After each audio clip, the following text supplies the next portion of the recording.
পারমাণবিক ইস্যু চুক্তিতে আসতে সবশেষ ইরানকে 10 দিনের আলটিমেটাম দিয়েছেন মার্কিন প্রেসিডেন্ট ট্রাম্প, নইলে হামলা চালাবেন তিনি।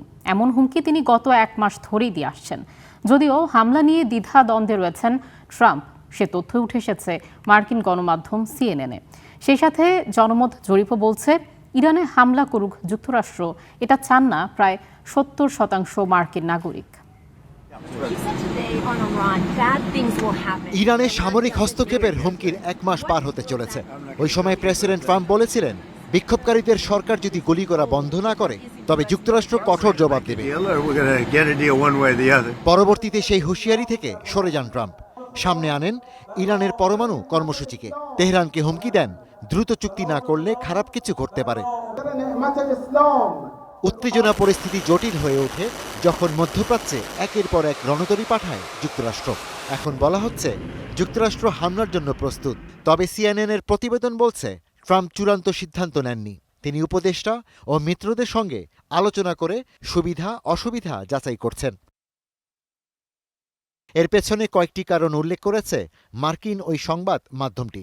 বলছে মার্কিনিরাও ইরানে হামলাকে ভালোভাবে নিচ্ছেন না। সবশেষ জরিপে দেখা গেছে 70% মার্কিনী ইরানে সামরিক হস্তক্ষেপের বিরোধিতা করছেন।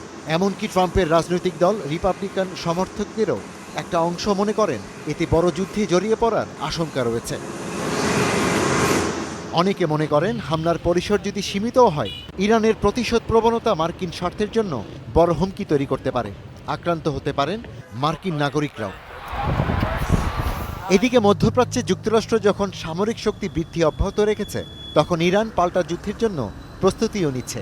এর মধ্যে রয়েছে তাদের পারমাণবিক স্থাপনাগুলো আরও সুরক্ষিত করা এবং ক্ষেপণাস্ত্র উৎপাদন স্থাপনাগুলো পুনর্গঠন করা। জাতীয় নিরাপত্তা কাঠামোতে যুদ্ধ অভিজ্ঞ ব্যক্তিদের নিয়োগ দেওয়া হয়েছে। উপসাগরে নৌমহড়া চালানোর পাশাপাশি অভ্যন্তরীণ ভিন্নমত দমনে কঠোর অভিযান চালানো হয়েছে। বিশেষজ্ঞরা মনে করছেন তেহরান ওয়াশিংটনের উদ্দেশ্যে একটি স্পষ্ট বার্তা দিচ্ছে। তাদের মতে বর্তমান পরিস্থিতি ভেনেজুয়েলা বা অতীতের কোনো সীমিত উত্তেজনার মতো নয়। ইরানের বিরুদ্ধে সামরিক পদক্ষেপ নিলে যুক্তরাষ্ট্রকে মূল্য দিতে হতে পারে। তাই সম্ভাব্য হামলার আগে সেই রাজনৈতিক, সামরিক ও অর্থনৈতিক খরচ ভালোভাবে হিসেব করে নেওয়ার ইঙ্গিতই দিচ্ছে Iran. Ishtiaq Hossain, star news.